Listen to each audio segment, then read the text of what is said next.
No. Ladies and gentlemen, the President of the United States.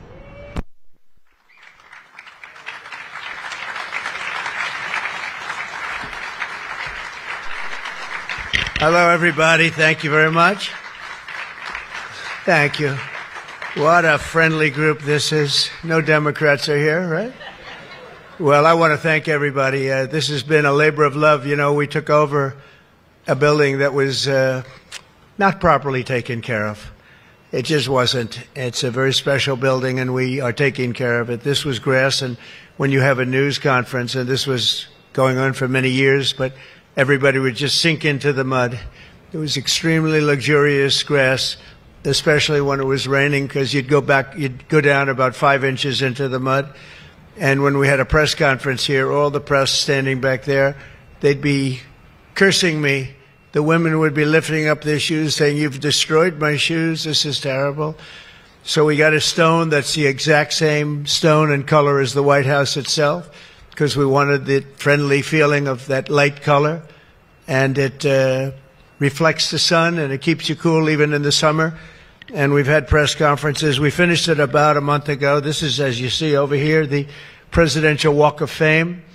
And we had this long wall with half windows because that used to be a swimming pool on the other side of the wall. That was the swimming pool where Jackie would say, "I hear women inside." Are women inside? Quite a famous, I'm not saying anything, this was a part of a movie. And the Secret Service said, "No, ma'am, there's no women inside, ma'am. I'm sorry, ma'am, you're going to have to move along.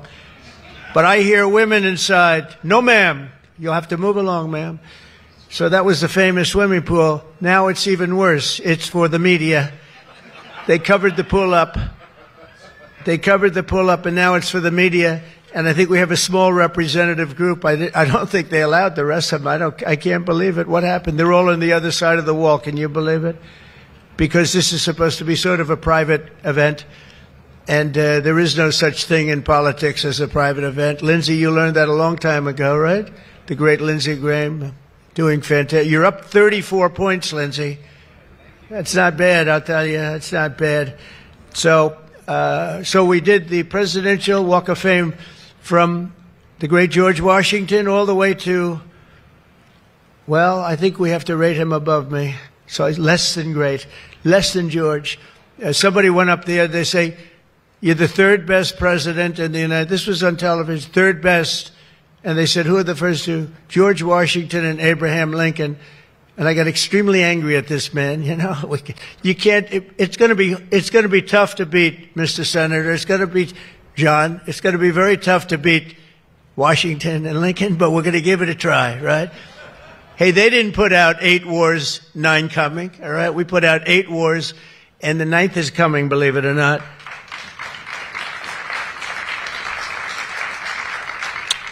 So I just want to say it's great to be with you. And when we're finished later on, we're going to have a little quick lunch, and they do great food at the White House. And this is used sometimes for evening, where we've had some incredible people for the evening, and some of the big foreign leaders have been coming. And most excitingly, on the other side, you see the fence and the wall. We're building a world-class ballroom. You know, for 150 years, they've wanted a ballroom here. We don't have a ballroom. We have a little cocktail area, but we don't have a ballroom. The East Room, it's called, is a very small cocktail area. It holds about 88 people if it's tight. And I said, if I do this again, I'm going to get a ballroom built, and we're putting up our own money with the government is paying for nothing.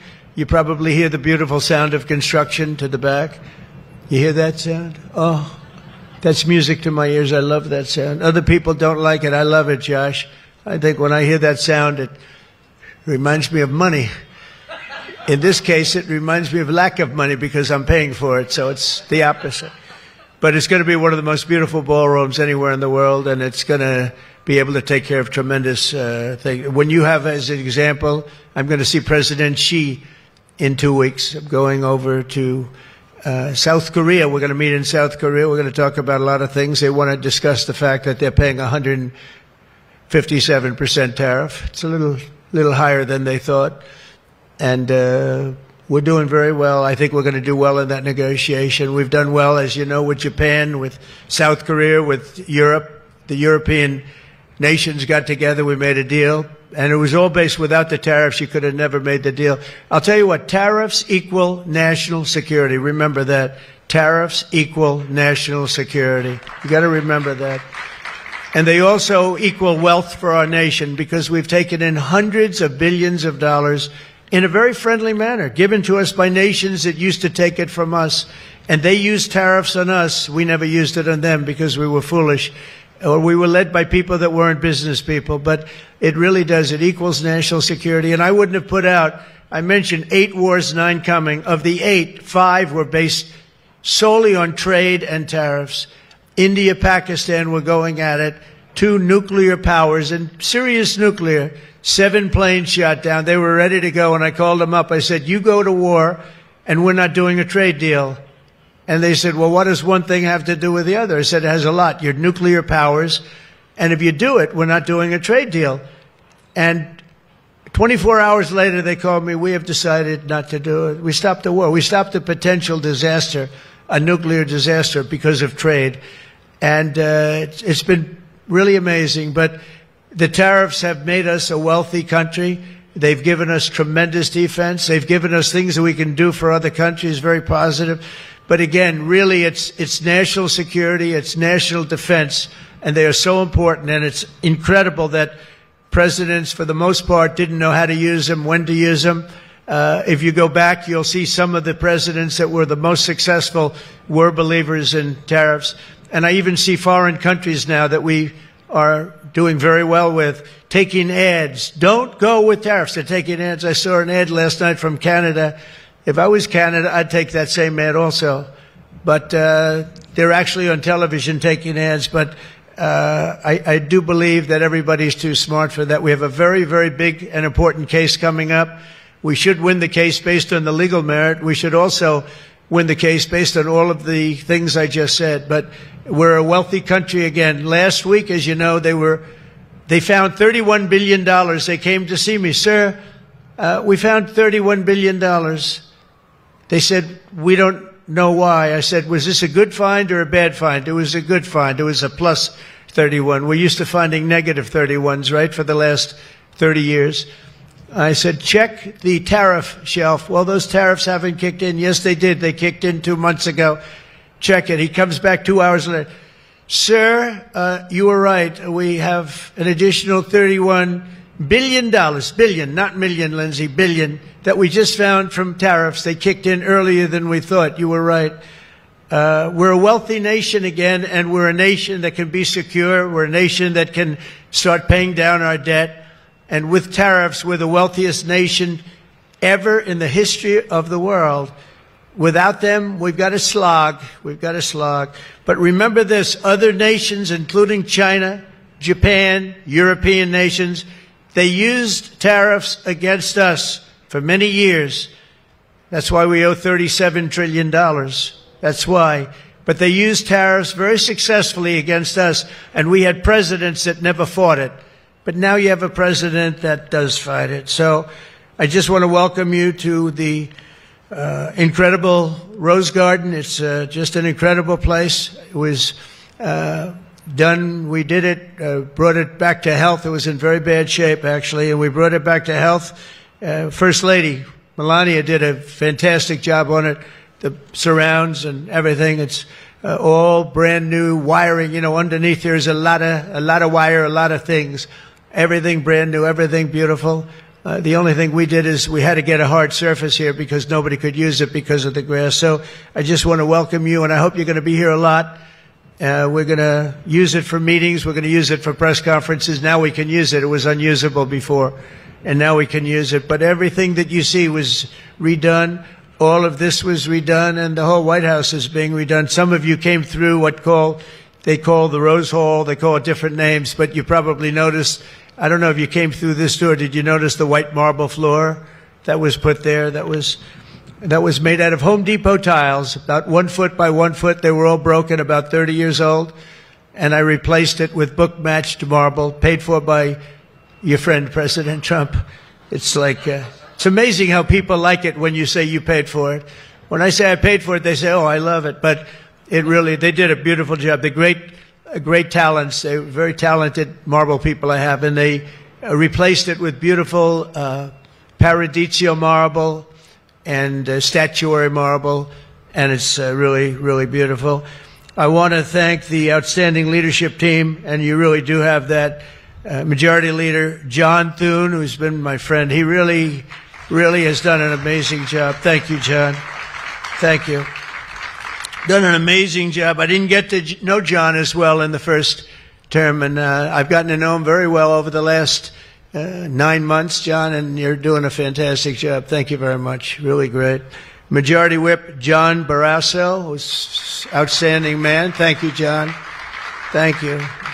Great guy, too. Conference Chair, Tom Cotton. He loves that military. He loves the, he loves the military. Policy Committee Chair, Shelley Moore Capito. Shelley, thank you very much, Shelley. Vice Chair, James Langford. Very good. James, thank you. And you know, we have everybody but one person here. You know, everybody showed up. I figured you'd have like, I'd say 40 would have been a good number, right? We have everybody.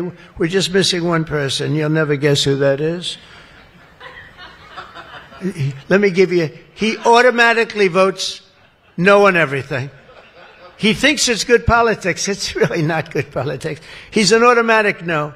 But I don't know. Look, if he wanted to come, I'd probably let him come, right? I'd let him come. Begrudgingly, but would let him come. And National Republican Senatorial Committee Chair, an unbelievable guy, Tim Scott. You know, Tim, I shouldn't say it because it's so, I don't know if it's good or bad. But Tim ran, and he was very effective and very good. But he was on the debate stage and everything else. He was good just because he's good. But he wasn't as good as I thought he was. And when he got out of the race, he endorsed me almost immediately. And I used him as a surrogate. And I wasn't sure if I should because, you know, sometimes I want a total lunatic to get up and fight for me. And Tim is a really good person. So I wasn't sure. And I put him on the stage, and he ripped the heart out of everybody. He was so brutal. He was so unbelievable. It turned out to be absolutely one of my best surrogates. And it includes a lot of you people that were here. You were all surrogates. But Tim ripped these people apart. And after watching 2 or 3 times, then I wanted him all the time. Right, Susie? I said, I want Tim Scott, get up there. But he was so good. And I said to him, Tim, when you fought for yourself, you were much different. When you fought for me, you were a tiger. You were like unstoppable. You were, really was. You all saw that.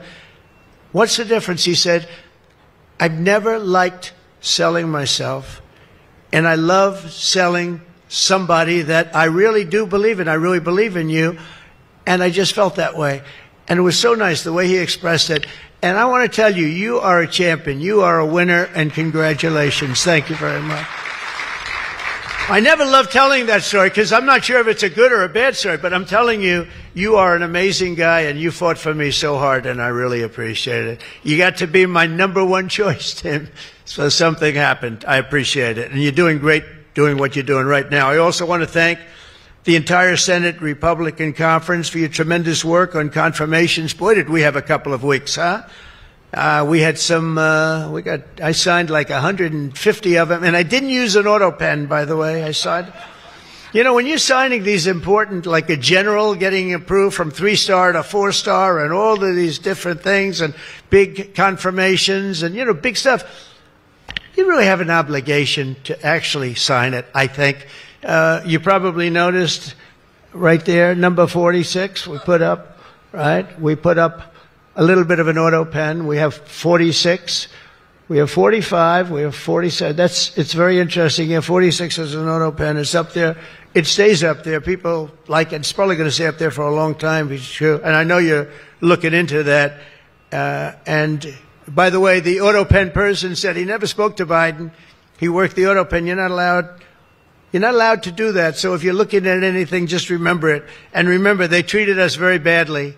They treated us very, very badly, so I think you're allowed to just report the truth, including the confirming of my cabinet much faster than first time. I mean, we went so fast, and I give John Thune and all of you credit for that. It was amazing. All of a sudden, I was calling John, I've got to get him approved. Come on, John, because I was getting like one every 2 weeks. And I have people, they left their job and they left everything and it looked like they were, all of a sudden, it was like an avalanche. They walked in, James and James, my double James, I call them. They walk in and they had like so many of them. I said, you got to be kidding. Is this like, are you for real? Right, James? John Thune did his job and you got them all done and you have all those people out there working now. And instead of being very upset with the fact that we couldn't get them approved quickly. So I really appreciate it. You used a method that I wish you could use on U.S. attorneys. I have 10 U.S. attorneys who are phenomenal. A Harvard, a Yale, a this, a that, all top.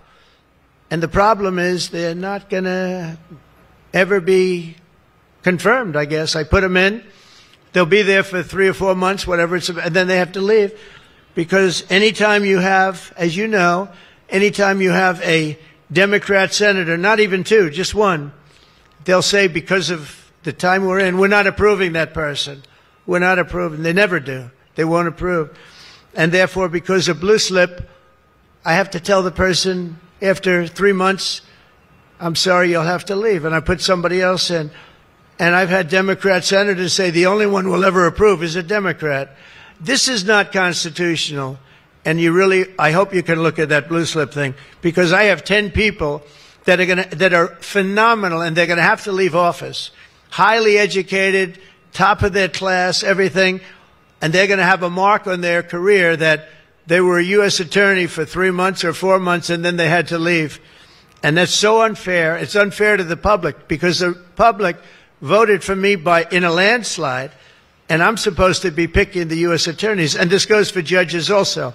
But actually more so even for the U.S. attorney with the blue slip. So I have these phenomenal people, many of them young, but truly fantastic people.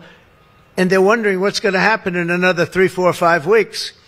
They're going to have to leave office. I think it's a shame, and I hope you can do something about it, because I'd like to tell those people, we put you there, and you're not going to have on your resume for the rest of your life, you were there for 4 weeks or 6 weeks, and you left like you got canned.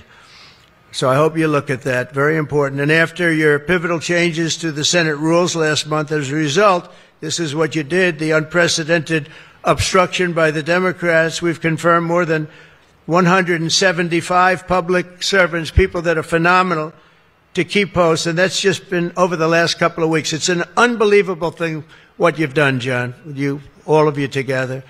So working closely with me and House majority, the Republican Senate also gave us the largest working class tax cut in American history. And you passed the Lake and Riley Act to throw illegal alien criminals out of our country. You passed the Genius Act and the Take It Down Act with the support of our wonderful First Lady.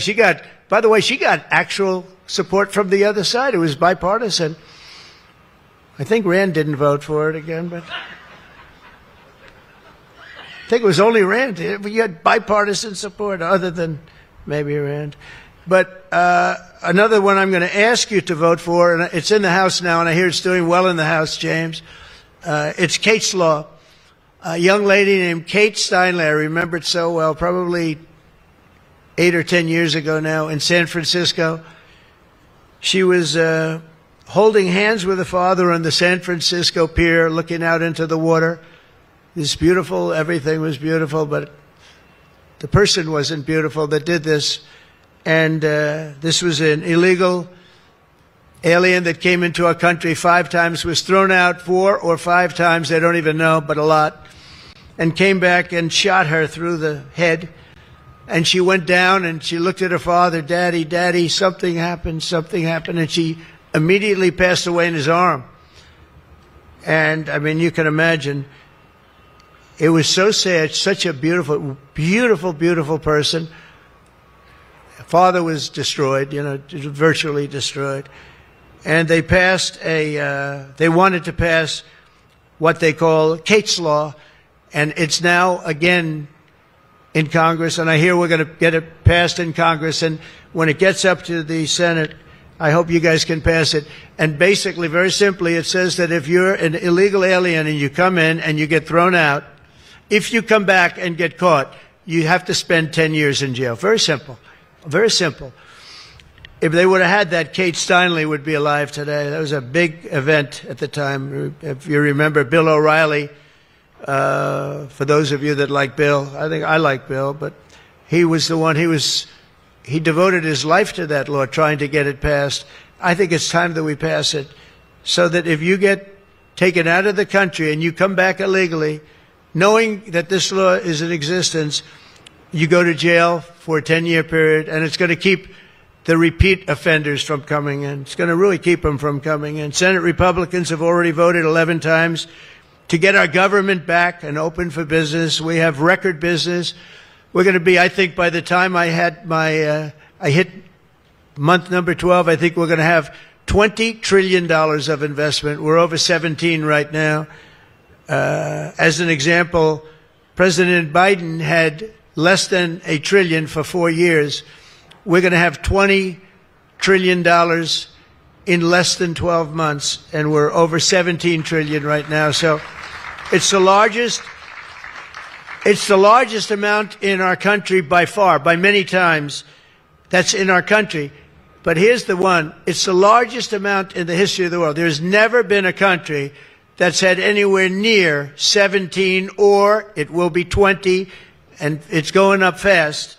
A lot of it's because of tariffs, because they're coming in because they don't want to pay tariffs. In other words, they make their product in a certain country, and they used to just send it in here, and there was no charge, absolutely. Now, if they have to pay a 20%, 30%, 50%, 100%, or 2% tariff, they say, well, it's better if I build my plant in the United States. It always amazed me I did this first term. We had the greatest economy in the history of our country in first term. We had COVID, and we did a good job with that. That was a curse for every country in the world. It was terrible. But we had the greatest economy we ever had.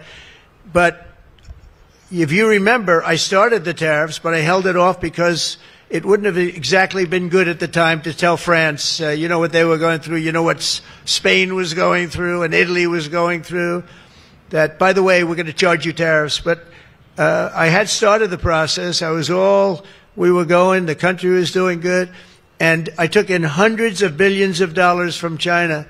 I put the full tariffs on China. Biden left the tariffs because he couldn't, it was too much money, but they gave so many exceptions that they were essentially meaningless. In other words, here's the tariffs, but you don't have to pay if you look at somebody the wrong way.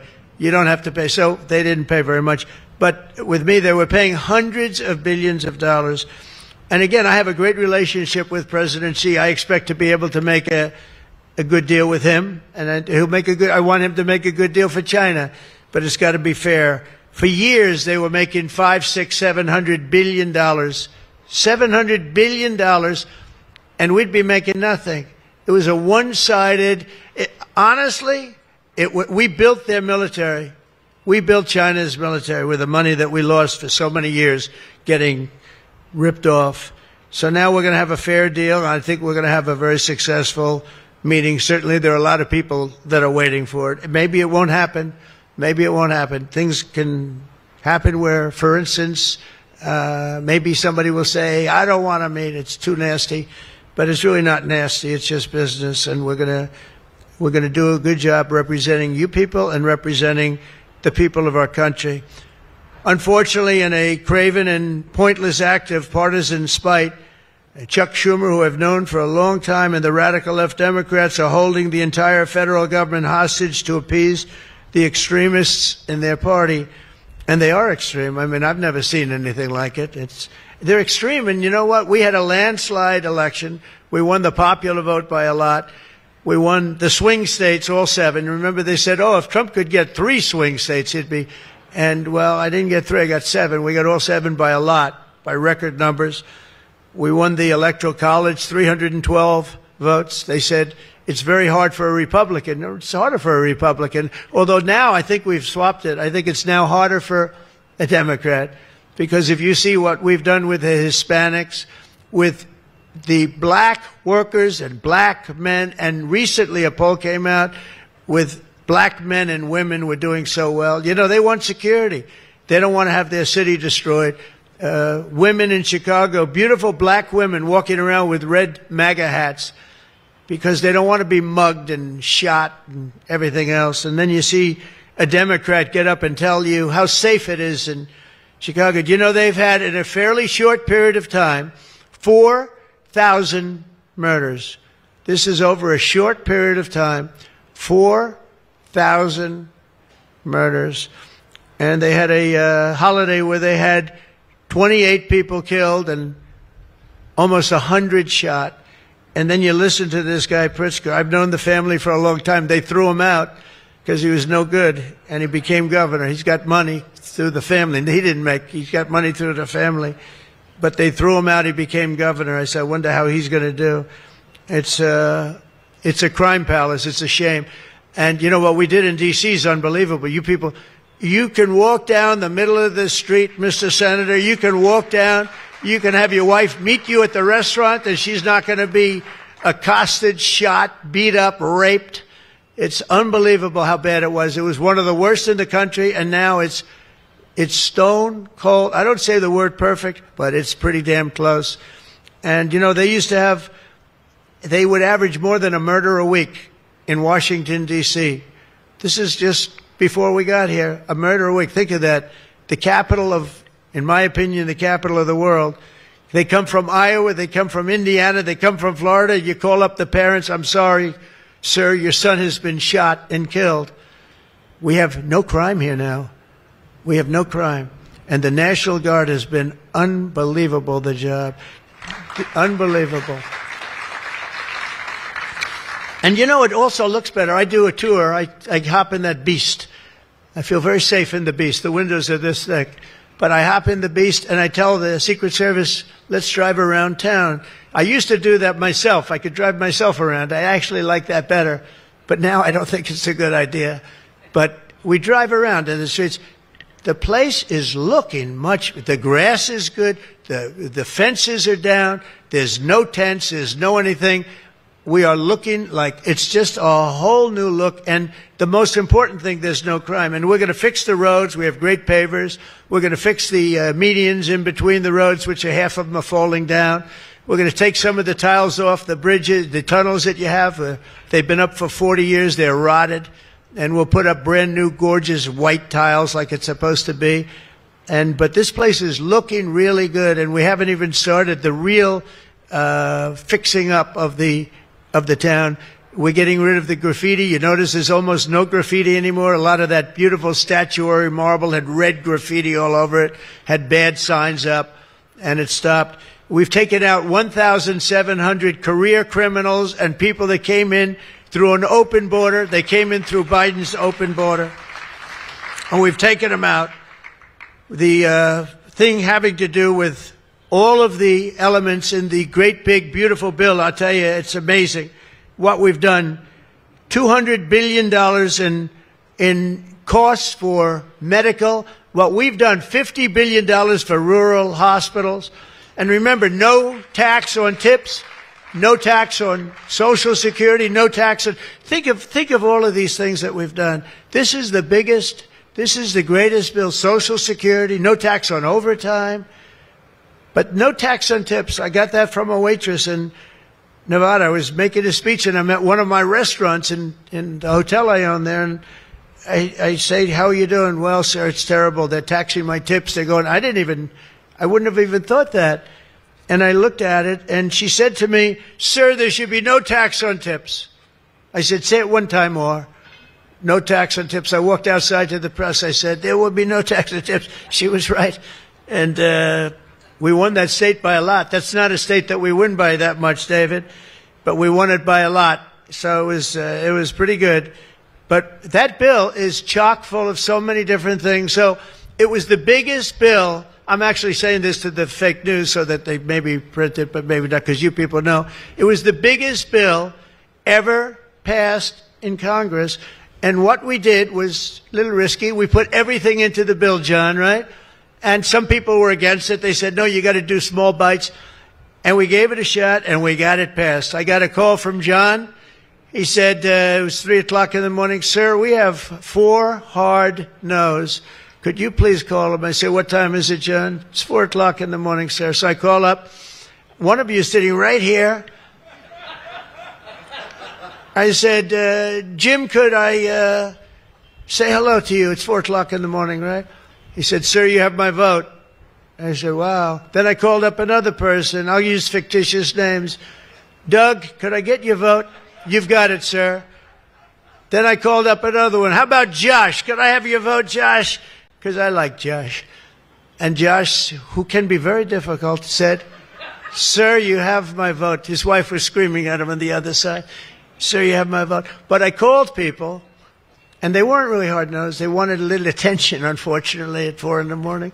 Sometimes I like the ones that don't like the attention, but we'll take it anywhere we can. And we got it passed, right, John?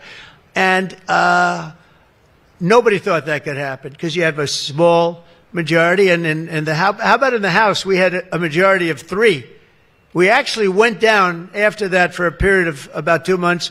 We went down to a majority in the House of 1. And I kept saying, you know, because I'll tell you, Mike Johnson's great. The team, these 2 teams, did you ever see 2 people more different? One's tall, one's slightly less tall. We want to be polite. They are very different people, but they're the same in terms of talent. They did the 2 guys, and they get along incredibly well. We all do. We get along great.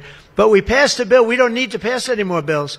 We got everything in that bill. There's nothing else we have to put. We got the largest tax cuts in history. We got the extension of the Trump tax cuts. We got all of these things. And, you know, remember, they lie. They will look at I saw it the other day, they were talking about, I call it the great big beautiful bill, but that's what it is, the great big beautiful, the biggest bill ever passed. And what they say, they make up stories. And I saw they were interviewing a senator, and they said, well, what's wrong with their bill? He didn't know what to say, because there's nothing he could say. It covers everything. He said, death. Death. It brings death. Now, if I'm a regular person and I hear that, I say, oh, that's terrible. But it's just the opposite. It brings life. It brings Medicaid, Medicare, Social Security. It secures all those things. And they just are so bad. You know, they said death. It was like death. And there's nothing about death. Theirs is death. Because they're going to lose Medicaid. They're going to lose Social Security. They're going to lose Medicare. All of those things are going to be gone because the whole country would be bankrupt, and you're not going to have any kind of medical insurance. So with us, it's the opposite. And it's a great bill. We don't need any more. And I want to just say from the beginning, our message has been very simple. We will not be extorted on this crazy plot of theirs. They've never done this before. Nobody has. You always vote for an extension. Chuck Schumer and the Senate Democrats need to vote for the clean bipartisan CR and reopen our government. It's got to be reopened right now. We're not doing that. They are the obstructionists. And the reason they're doing it is because we're doing so well. We're doing well all over the world. We're doing well with the close to $20 trillion that I just told you about. It will be that number. But even if you take it down to over 17, that's a guarantee. We're doing well with everything. Car plants are pouring back into our country. AI plants, we're leading. We're dominating China right now in AI. And I did something that I think you'd like, because we have an old grid. It's a tired grid. It doesn't have the juice that you need to fire up these plants. You know, these plants will need more than double the energy we have right now for the whole country. That's how big it is. And we can't do that. There's no way we can do that. China's building right now 52 power stations. But I did something better. I'm letting everybody build their own power plant so they'll become like an electric utility in addition to AI. But if they want to build their own plant and we get their approvals within less than a month, it used to take 5 years prior to rejection. Sometimes a guy in Louisiana, they had one that took 12 years and then they got rejected. I got it approved in 2 weeks when I got into office. That was the first term. And the plant is up now, and it's been a great thing for the state. I did it twice, actually. I got 2 of them that were dead after 12 years, and I got them approved, both of them, in less than a week. And that's what we're doing. Lee Zeldin, by the way, is doing a phenomenal job, Environmental Commissioner, I have to tell you. He knows that we have to get him fast, and we're getting him fast. So we're leading China in the AI race by a lot. Under Biden, Democrats voted 13 times for continuing resolutions to keep the government open. And all we want is simply to ask them to do it once again. They always voted for it. They never voted against it. Nobody votes against it. But they do that, and they do. It's partially my fault. I mean, I'm watching you, and I'm looking at all these great faces that I've seen, really great people. I think with few exceptions, a couple of you I don't like that much, but with few exceptions, great people. And you look at what they do, and you look at the game they play, and it's a horrible game. And, you know, we have the hottest country ever. This is the hottest country anywhere in the world. And I say this, I'm sure you've heard me say it, but I was over in the Middle East, and the King of Saudi Arabia and others also said essentially the same thing. They said, you know, President, a year and a half ago, your country was dead. We never thought we'd see this. And right now you have the hottest country anywhere in the world. We do. We have the hottest country anywhere in the world, which tells you about leadership, and that includes your leadership. So as you know, my door is always open to anyone. It's not like that AOC. How about her, where she said, she's talking about having rebellions and everything. She said, well, my door is always open. But she's not the leader. I'm sure the leaders felt very nicely about when she said her door is open. Who the hell wants to go into her door anyway? She doesn't know what the hell she's talking about. She's the one that started. You know, I remember, I'll never forget, she never took a course on the environment. And I watched her one day, and she was on television. She said, yes, our planet will be dead within 12 years. That was a long time ago. Our planet was supposed to be dead. Remember the 12-year theory? We were environmentally dead. Now, these people, they've got an agenda that nobody quite understands. The good news is they don't understand it either. They really have no idea. But the people do. The people understand. We're giving you the biggest tax cuts in history. All of these things, it all adds up that we should do fantastically well in the midterm. The only thing wrong with the midterms is that statistically, when you look, a president gets elected, and for some reason, and nobody, even the great John Thune, cannot explain to me, for some reason, even if he's a reasonably good president, and we've had success like nobody, but for some reason, you lose the midterms. I don't know why. I mean, the odds are tremendously against, like 92% or something.